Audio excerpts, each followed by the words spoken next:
Olá, irmãos, graça e paz, tudo bem? Espero que vocês estejam bem. Faz um bom tempinho, né, que eu não gravo.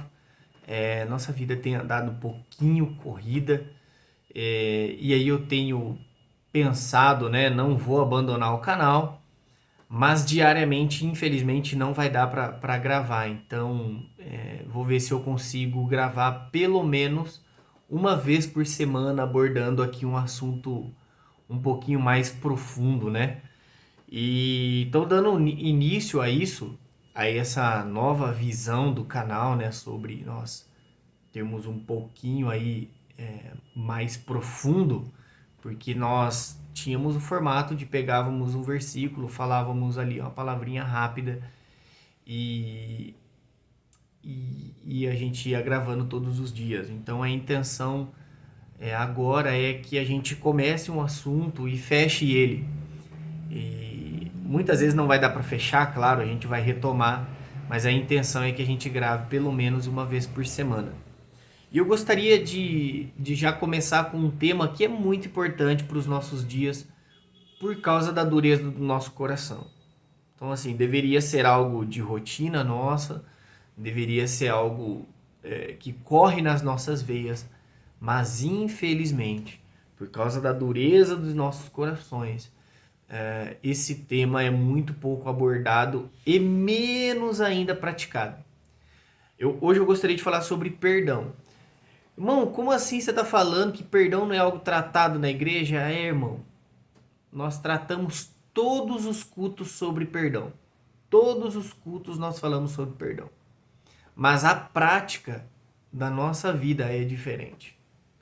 Então, eu gostaria de dar um pano aqui, um panorama bíblico, né, sobre esse tema, algumas coisas muito importantes sobre perdão, que certamente vai abrir a sua cabeça, vai abrir a sua mente, e que o seu espírito esteja rendido ao Senhor, para que você possa receber dele aquilo que ele quer falar, né? Não adianta, irmão, a gente ter conhecimento, conhecimento, conhecimento, conhecimento e não se tornar praticante da palavra, né? Então, é como a onda do mar, ela vem, volta, vem, são inconstantes. Nós estamos enganando a nós mesmos.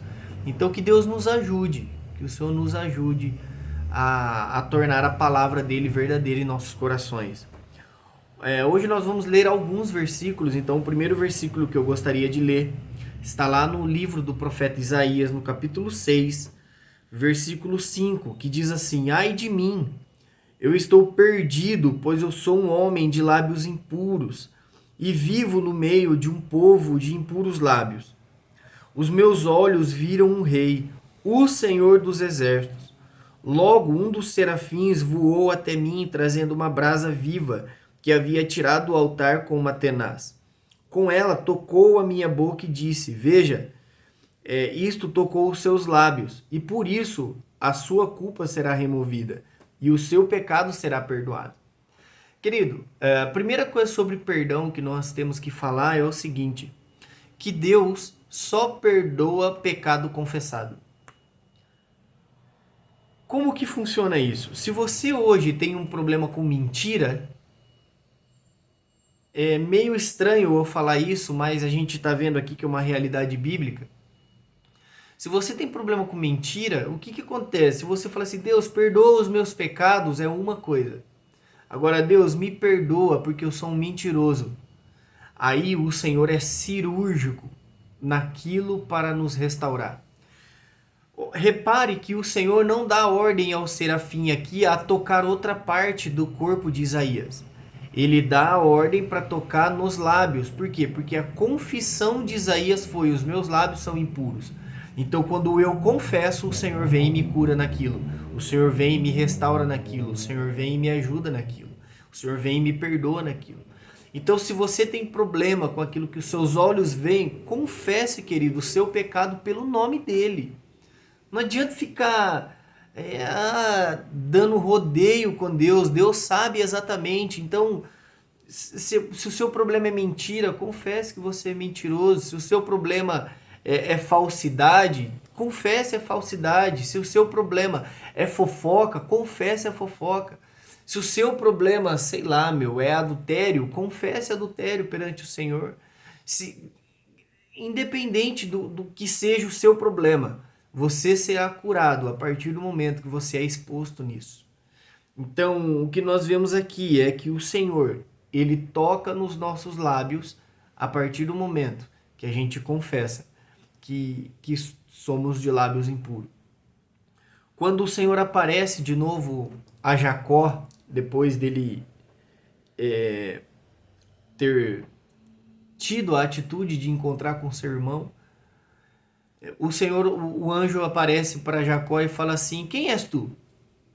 Por que ele faz essa pergunta? Porque antes, Jacó tinha se apresentado como: eu sou Esaú. Mas agora, quando Jacó vira e fala assim: eu sou Jacó, o Senhor vira e fala: então agora, a partir de agora, que você confessou quem realmente você é, o seu nome já não é mais Jacó. Agora o seu nome será Israel. Sabe, querido, há um poder de Deus em nossas vidas quando a gente confessa exatamente aquela área que a gente precisa de ajuda. E olha, agora um segundo versículo, né, uma segunda passagem que eu gostaria de falar aqui, está no Salmo 32. E aqui a gente vai entender um problema bem atual, né? Salmo 32, a partir do versículo 3, diz assim, ó: enquanto eu mantinha escondidos os meus pecados, o meu corpo definhava de tanto gemer, pois dia e noite a tua mão pesava sobre mim. As minhas forças foram se esgotando, como em tempo de seca. Então reconheci diante de ti o meu pecado, e não encobri as minhas culpas. Eu disse: confessarei as minhas transgressões, e tu perdoaste a culpa do meu pecado. Portanto, que todos os que são fiéis orem a ti enquanto pode ser encontrado.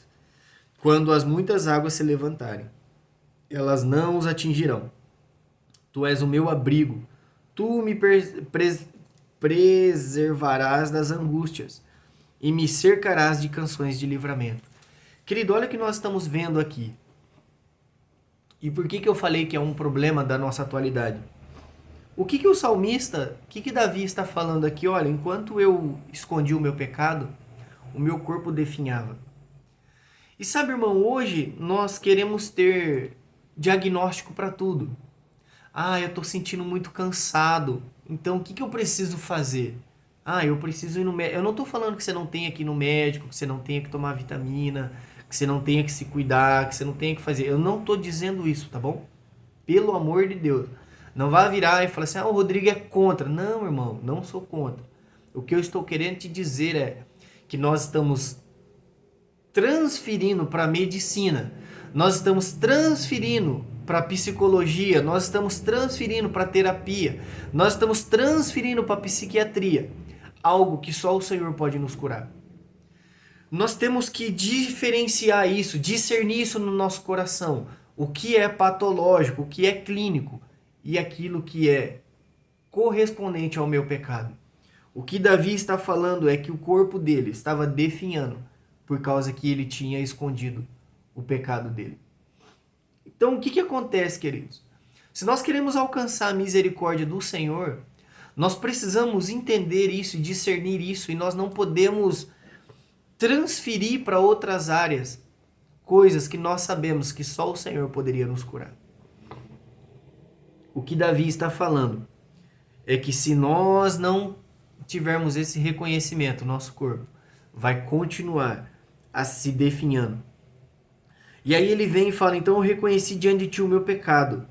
E aí, o que ele alcança, irmão? Ele alcança a misericórdia. Ele alcança a misericórdia do Senhor. E ele fala uma coisa que é muito importante aqui. Portanto, que todos os que são fiéis orem a ti, enquanto pode ser encontrado. Sabe, irmão, vai ter um dia que as portas vão fechar. Vai ter um dia que o acesso será interrompido. Tem um dia que muitos procurarão ao Senhor e não encontrará. Então, Isaías, acho que é 55, diz: buscai ao Senhor enquanto pode ser achado, invocai-o enquanto ele está perto. Irmão, se está falando desse jeito é porque um dia ele vai estar longe. Um dia ele não será mais encontrado. Então, eu preciso correr para o Senhor e confessar a Ele o meu pecado enquanto Ele está perto. Eu preciso correr ao Senhor enquanto eu posso encontrá-lo, para que Ele me tire, que Ele tire de dentro de mim todo esse peso do pecado, essa coisa que me definha, esse mal que me aflige. Eu preciso correr para o Senhor. E aí, irmão, ele vem aqui no versículo 7 e fala assim, ó: e tu és o meu abrigo. Irmão, abrigo só precisa de abrigo quem está passando por tempestade. Só precisa de um local seguro quem está passando por uma situação adversa. E diz aqui ainda, e tu me preservarás das angústias.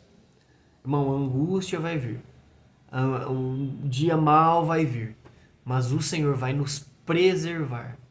Irmão, como é que a gente faz para preservar as coisas em casa? Né? O que a gente faz? Por exemplo, aqui em casa a gente cozinha feijão e gosta de congelar, né? Então a gente cozinha uma panela grande. Qual é a forma de preservar o feijão sem estragar? Congelando ele, mantendo na geladeira, mantendo no freezer. Então eu estou preservando ele. Não quer dizer que ele não vai passar por situações, não quer dizer que ele não vai passar pela temperatura do fogo de novo. O que o salmista está falando é que o Senhor, mesmo na angústia, o Senhor vai nos preservar. O Senhor vai nos guardar, vai nos proteger. Irmão, angústia virá, momentos difíceis virão, mas o Senhor nos preservará. Nós precisamos correr para o Senhor enquanto Ele está perto.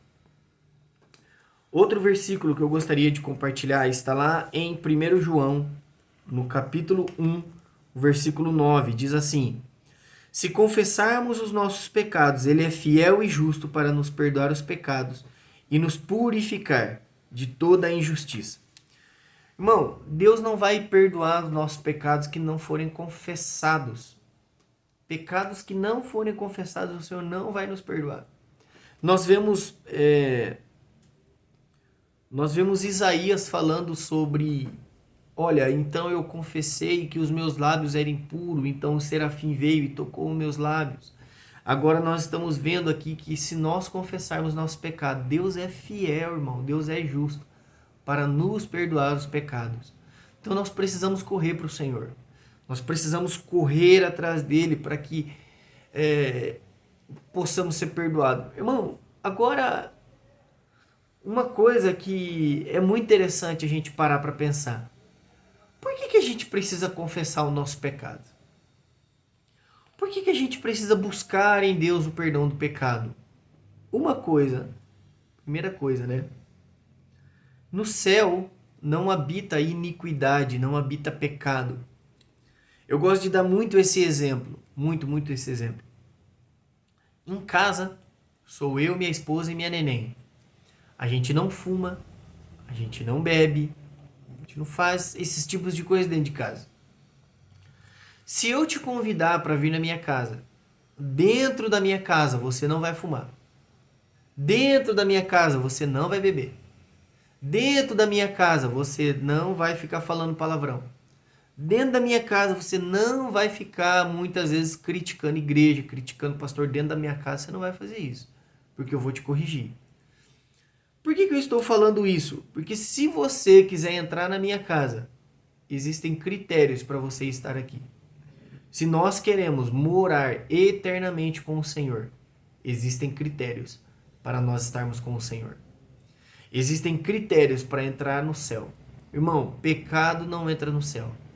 Então, o que eu preciso fazer? Eu preciso fazer de tudo para que eu possa ter uma vida santa. Como que eu vou explicar isso, né, meu Deus do céu? É porque parece heresia, né? Se eu não busco uma vida santa para com Deus, qual é a diferença de eu viver uma vida em iniquidade e uma vida em santidade para com Deus? sendo que o Senhor Jesus, ele morreu na cruz e falou assim, olha, está consumado.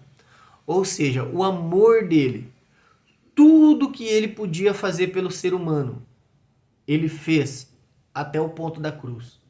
Por isso que quando o apóstolo Paulo ele vem escrever Efésios, isso pode ser tema para outro dia, ele fala assim, ó, que Deus já nos abençoou em Cristo, já nos abençoou. Passado, em Cristo, ele nos deu todas as coisas nele, nas regiões celestiais. Então tudo que Deus já tinha que fazer, irmão, ele já fez. A nosso favor, nosso resgate, a nossa salvação, ele já fez. Então para que eu hoje eu preciso viver uma vida em santidade? Por duas coisas. Primeiro, se eu digo que eu vou morar com ele, que eu estarei com ele, é impossível eu falar que eu participo da mesma natureza dele e não ter o processo da santificação na minha vida. É impossível eu falar que o Deus Santo habita em mim, mas eu vivo uma vida de pecado. É impossível eu dizer que o Deus da verdade habita em mim, viver uma vida de mentira. É impossível eu falar que o Deus de aliança vive comigo e eu andar rompendo a aliança. É impossível eu falar que esse Deus Santo caminha comigo e eu ando em uma vida torpe, uma vida de pecado, uma vida caída. Irmão, entende que é desconexo? Se eu nasci de novo, tenho uma nova criatura, um novo ser dentro de mim, agora eu sou uma nova criatura, formado nele, com o Espírito dele, que é santo. É impossível, irmão, é impossível não ter o desejo da santidade. Rodrigo, você está falando que a gente não vai pecar mais? Irmão, esse é um sonho. Eu gostaria de nunca mais pecar na minha vida. Mas infelizmente ainda a gente tem duas naturezas aqui brigando. O que nós fazemos é estar sempre rendidos ao Senhor. Para quê? Andar sempre no Espírito e jamais satisfarei o desejo da carne. Então o que nós precisamos fazer, irmãos? Estar sempre rendidos ao Senhor, para que nós possamos andar essa vida em santidade. Então primeira coisa, né, que eu falei que eu ia falar duas. Então primeira coisa, se nós queremos estar com Ele por toda a eternidade, é impossível a gente não estar aqui na Terra, praticando coisas da natureza dele. E segundo, andar em santidade me reposiciona para com Ele. Irmão, a minha santidade não muda Deus. A minha adoração não muda Deus. Se eu vou orar 2 horas por dia, 5 horas por dia, 10 horas por dia, 24 horas por dia, não vai mudar Deus. Se eu vou fazer jejum 5 vezes por semana e ficar só final de semana sem fazer, não muda Deus. Irmão, não vai mudar Deus. Então, Ele é o mesmo ontem, hoje e será eternamente. O que eu faço de pecado ou o que eu faço de santidade não muda Deus, me muda. Quando o Senhor vira e fala assim, olha, santificai-vos hoje, porque farei maravilhas no meio de vós, o Senhor não está falando que Ele não fará maravilhas, o que o Senhor está falando é, olha, esteja pronto, e o critério para você estar pronto é a santidade. Por quê? Porque eu vou fazer. E se você não estiver em santidade, quando eu fizer, você não está incluso naquilo que eu vou fazer. Então a santidade, irmão, ele nos posiciona na vontade de Deus. A santidade, ela nos posiciona na vontade do Senhor. Então eu preciso de caminhar nessa vida santa por causa dessas duas coisas. Primeiro, porque eu tenho a natureza dele e só é possível eu viver nessa santidade por causa da natureza dele. E segundo, para que eu possa estar envolvido com ele, rendido a ele. Irmão, imagina o privilégio no meio de 8 bilhões de pessoas o Senhor te usar, o Senhor me usar. Então quando eu ando nesse caminho de santidade, nesse caminho de pureza, o Senhor pode olhar para nós e fluir através de nós. Isso é muito bom, queridos. Isso é muito bom. A gente mudou aqui o tema, né? Mas, então a gente precisa do perdão do pecado por causa disso, para nós podermos andar em justiça, em retidão perante o Senhor. É, quarto versículo, agora eu acho que eu vou ler alguma coisa assim. Tiago 5,16 diz assim: Portanto, confessem os seus pecados uns aos outros e orem um pelos outros para serem curados. Irmão, enquanto você e eu não tiver a noção que o pecado é uma doença, a gente sempre vai tratar a partir da nossa natureza caída.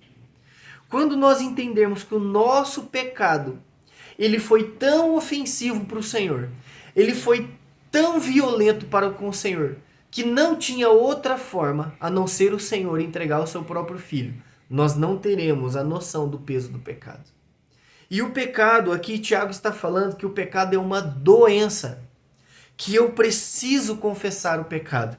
Eu preciso, sabe, igual o Salmo 32 falou, enquanto eu escondi, enquanto eu me calei, os meus ossos estavam definhando. Então, irmão, eu preciso ter um ciclo de amizade, eu preciso ter um confidente, dois confidentes, cinco confidentes, que eu possa abrir o meu coração, que eu possa abrir o meu espírito, que eu possa pedir ajuda. Eu preciso confessar os meus pecados uns aos outros. Eu preciso ter irmãos e irmãs que coloquem a mão sobre mim e liberem o perdão de Deus na minha vida. Eu preciso que tenha irmãos orando por mim para que eu possa ser curado. E o último versículo que eu quero falar nesse dia, e aí, irmão, entra uma condição de tudo que eu falei aqui, que essa parte é complicada. Mateus capítulo 6, versículo 14, diz assim, ó: Pois se perdoares a ofensa um dos outros, o Pai Celestial também perdoará vocês. Mas se não perdoarem uns aos outros, o Pai Celestial não perdoará a ofensa de vocês. Irmãos, olha que sério isso. O Senhor Jesus ele está falando para nós que o perdão tem que ser algo iminente da nossa natureza. Tem que ser algo que exale da nossa natureza. Porque é muito fácil, irmão, é muito fácil nós chegarmos diante de Deus pedindo perdão dos nossos pecados. Mas é muito difícil nós perdoarmos aquele que nos ofendeu. E eu falava um pouquinho lá na escola dominical, né? Nesse domingo que passou. Deixa eu até ver se eu lembro o versículo aqui. Que oh meu Deus, a questão de perdão de pecado, ele está mais ligado ao nosso ego. Está mais ligado ao nosso ego do que com a nossa consciência em si. Como é que eu vou perdoar ele porque ele me ofendeu? Como é que eu vou perdoar ele porque ele me traiu? Como é que eu vou fazer isso se ele fez isso comigo? Sabe, irmão, quando nós chegamos nesse lugar de entender que nós fomos os maiores ofensores de Deus e Deus escolheu nos perdoar, é a partir dele que nós precisamos entrar neste lugar de perdão. É a partir... Irmão, ninguém tá falando que é fácil perdoar. Ninguém está falando aqui que, Rodrigo, você tá falando que o cara me ofendeu hoje, que o cara me traiu hoje, que o cara fez isso, aquilo, eu preciso perdoar e pronto, acabou. Não, irmão. Eu não estou falando que é fácil. Eu só estou falando que com Deus é possível. Que se nós entregarmos o nosso coração para o Senhor, se nós andarmos com o nosso coração rendido, esse perdão que nos alcançou, ele será transferido de nós. Ele será alcançado em outras pessoas através de nós. E o que o Senhor está falando é, se você já teve a noção de clareza, de perdão de pecado, se você já teve a clareza daquilo que eu te perdoei, então é o seguinte, se você perdoar o seu irmão, eu também te perdoo. Porque se você não perdoar o seu irmão, eu não vou te perdoar. Irmão, Isso é gravíssimo. Isso é pesado. E que o Senhor nos ajude. E que o Senhor nos ajude a ser forte nisso. Estou procurando o versículo aqui, mas eu não lembro onde que é. Eu sei que é Tiago, mas não lembro onde é. Não lembro. Enfim. Mas tudo bem, tudo bem. Então tá bom, queridos. O que eu gostaria de falar um pouquinho é sobre isso. Nosso vídeo aí já tá com 25 minutos, por isso que eu falei que é um pouquinho maior, né? Então, irmãos, que Deus nos ajude a confessar os nossos pecados a Ele, a ser um lugar de perdão, um lugar de remissão, um lugar de confissão diante do Senhor. Tá bom, querido? Se você ficou até o final do vídeo, por favor, curta o vídeo, compartilha aí no grupo da família. Eu sei que o vídeo é grande, mas a gente pretende fazer isso semanalmente. E se você não é inscrito, se esse vídeo caiu para você aí, se inscreva no canal, tá bom, querido? Que Deus te abençoe. Em nome de Jesus, tenha um excelente final de semana.